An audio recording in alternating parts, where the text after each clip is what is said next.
Joining us now is Democratic Congresswoman Abigail Spanberger of Virginia. She is a former CIA officer and a former federal law enforcement officer.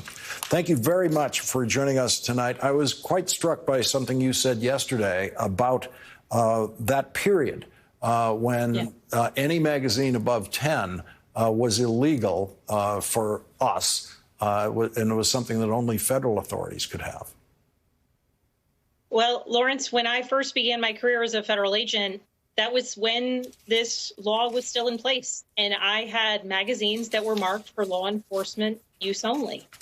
And so just reflecting on the reality that large capacity magazines contribute to the massive numbers of fatalities that we see across the country. And this bears out in numbers. In a study between 1990 and 2017, there was a 62% higher death toll for the mass murders that utilized a large capacity magazine. You mentioned the shooting of Congresswoman Gabrielle Giffords, and in fact, they were able to tackle that murderer when he stopped to reload.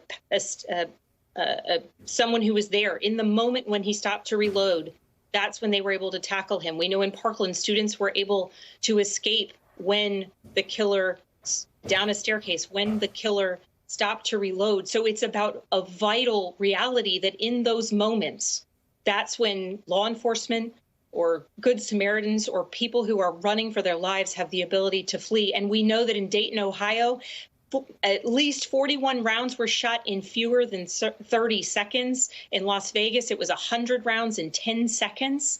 The level of lethality of these large capacity magazines are tremendous. And that's why it was such an important element of this law from 1994 to 2004. And certainly I remember firsthand, my magazine was different because I was trained to utilize that firearm. I was in a position of trust. I swore an oath to the Constitution that I would be protecting my neighbors, upholding the Constitution. And it was for that reason that I had a government-issued firearm and government-issued larger capacity magazines. How about a bill, just a standalone bill, try to get it through the United States Senate, that is simply to ban magazines above a capacity of 10? I think there could be traction on that. Certainly, limits on large capacity magazines is, again, part of the bill, the assault weapons ban of 2021 that's been introduced this Congress, that was introduced in the prior Congress as well as the assault weapons ban of 2019.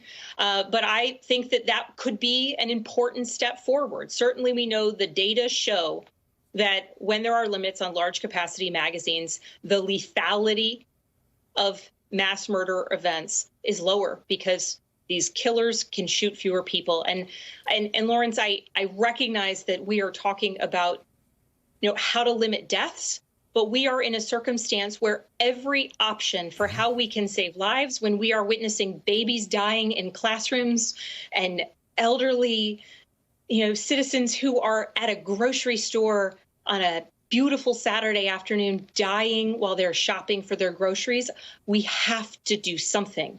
And, when we look at the types of firearms that these killers choose to use time and time again, the AR-15 is a weapon of choice. Now, notably, according to federal law, you have to be 21 years old to get a handgun, but 18 years old to get an AR-15. This is a result of the laws just not keeping up with the technology and the types of firearms out there in the marketplace. We need to raise that limit, and there's a standalone bill to do that.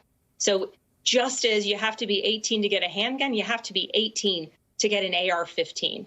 An extreme risk protective order. Certainly we saw after Parkland, Florida introduced and signed into law extreme risk protective order legislation, because so frequently friends and family, community members, they know when something is wrong.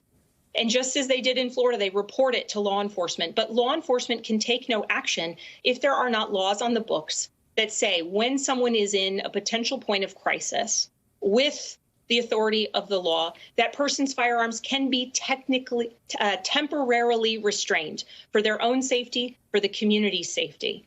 done wholly legally with due process, but recognizing that states that have ERPOs, also called gun violence restraining orders, GVROs, in place, have lower rates of suicide by gun, have lower rates of domestic partners, frequently women, being murdered by a domestic partner, and lower rates of death to law enforcement. Because when someone is in a point of crisis, surely we have seen mass atrocities, but in most cases, they turn the firearm on those closest to them, themselves, and the law enforcement officers who respond to those emergencies. Limiting large capacity magazines, raising the age at which one can get an assault style weapon if we are not taking the full step of putting a full production stoppage in place, and utilizing federal legislation to encourage the adoption of ERPOs nationwide. These are steps we could take that would save lives.